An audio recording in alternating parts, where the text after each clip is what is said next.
I walk in the room now and I know the hours and years and decades I put into David Goggins. That's something, it's not on the wall. It's not a trophy on the wall. It's not a medal around your neck. I don't care how you perceive David Goggins, because through my journey, I figured out the one piece I was missing. I thought it was cars. I thought it was women. I thought it was money. I thought it was everything. The one piece I was missing was me having the courage to face myself. Where I got my work ethic from was the hours I had to spend learning this. When you sit down and you're not smart. The difference between a dream and a goal is a timeline and accountability. Yeah, accountability is gigantic. You got to have somebody, whether it's yourself or a friend or somebody, that's going to say, look, did you do what you said you were going to do by this time? And if you don't, hold your feet to the fire. Because, I mean, just sitting around dreaming someday, someday I'm going to get a different job. Someday I'm going to change this. Well, someday ain't a day of the week. You know, there's Monday, Tuesday, Wednesday, Thursday, Friday, Saturday, Sunday. Look on your calendar. Some days not on there. So you got to say, okay, I'm going to take this small step by here, this small step by there, this small step by there. And then pretty soon, you know, we don't leap tall buildings in a single bound. We take it a floor at a time. And so I said, I want to do this. I'm going to give myself a challenge every single day until the fear goes away. Sure. And I feel like that's what more of us should be doing. I'm hearing that that's what how you live your life. That's all it is, man. And it helps me feel so much more confident. When you overcome that fear of saying this doesn't have control over me anymore, it's like you can be at such more peace. I think a lot of entrepreneurship and even personal growth is training yourself on how you respond to hard. Because in the early days, hard was, ooh, stop, this isn't good. I should, this is a warning sign. This is a red flag. I should slow down, or I should stop, I should pivot.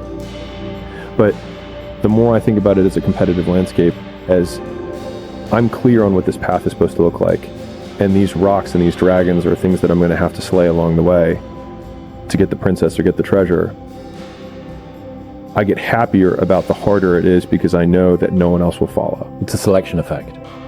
And I think if you can shift from this is hard to no one else will be able to do this, then it flips from being this thing that you're like, oh, poor me, to oh, poor everyone else who's going to have to fucking try. A lot of us speak in hollow words. I used to speak in hollow words. I don't do it anymore. Everything that comes out of my mouth has substance. It's real.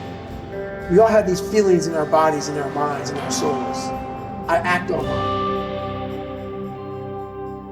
A lot of us who are afraid of something, we allow our minds to choose the path of least resistance, so we go a different route.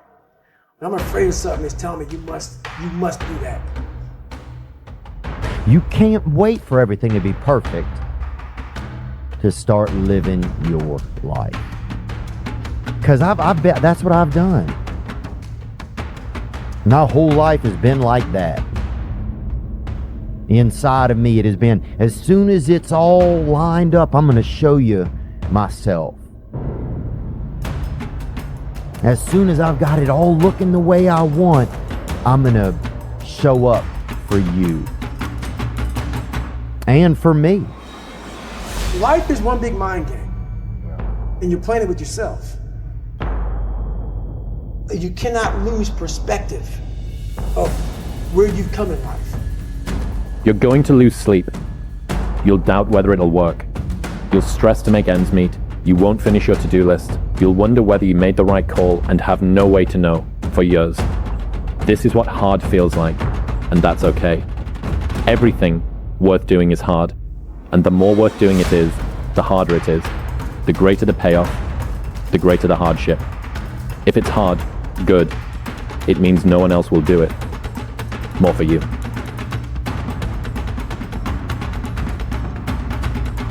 I'm trying to give people a different thought process of life, where failure, hell, disappointment, discomfort is a great learning tool.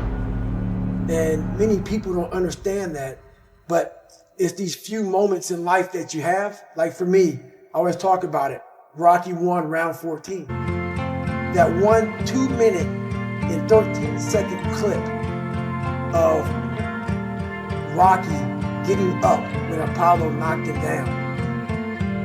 What does don't half-ass it mean to you? If you're gonna do it, do it. Say what you can do what you say. If you can't do it, don't say you can do it. Don't over-leverage yourself. Don't over-leverage your decision and then jump in and kind of dip a toe. I think I'll try it out. No, think if you're gonna try it out beforehand, but when it's time to go, dive. Finish it, find out. Come out the other side. Don't leave it and go, ooh, if I just would it. That keeps me up at night. I think it keeps a lot of us up at night.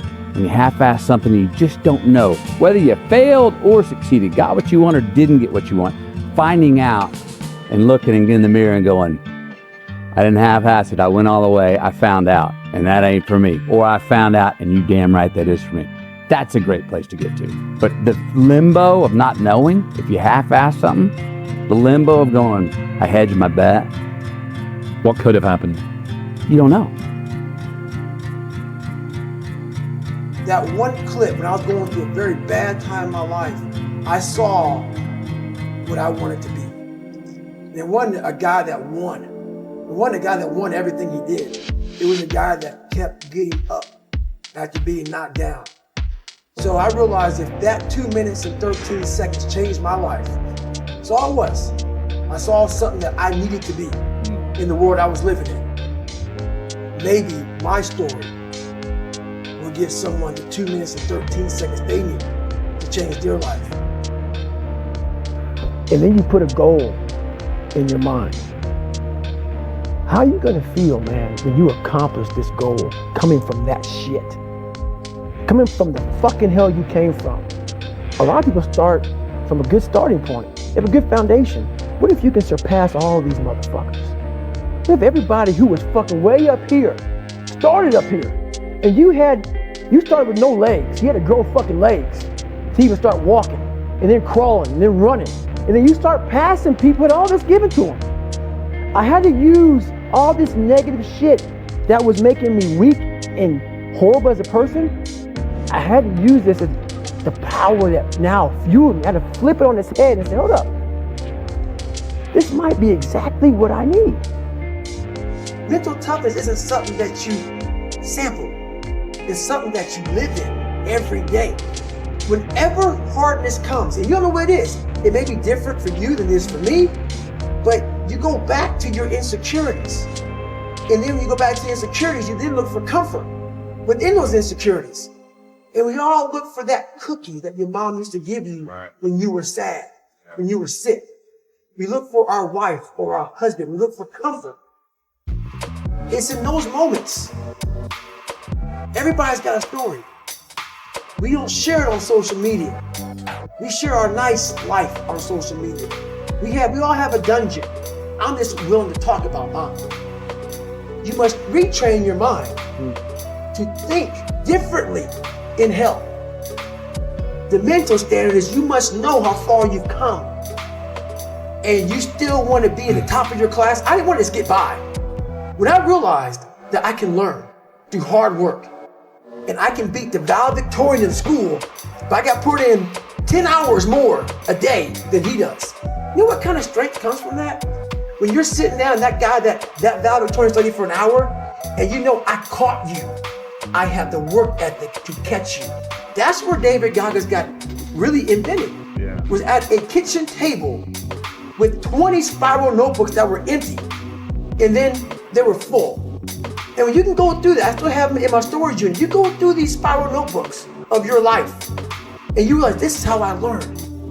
This is unbelievable. It wasn't until I got real sick and my life got real quiet. I had come 8,000 miles from where I started.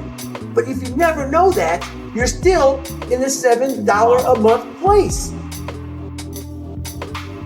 So it's that quiet place. It's that place by yourself. It's those hours and years and decades by yourself in the grip of life. When life has you by the throat and choking you out, and you're sitting there calm because you're trying to figure it out. You're not panicking. You're not quitting. You're not throwing in the towel. You're saying there's a way around this. And when you figure it out, when life has you gripped in a vice, and you can figure that out, that's when you overcome. That's when you overcome. The journey getting there was harder than going through it. You know? So that's the whole thing about life, man. It's that journey that makes you who you are.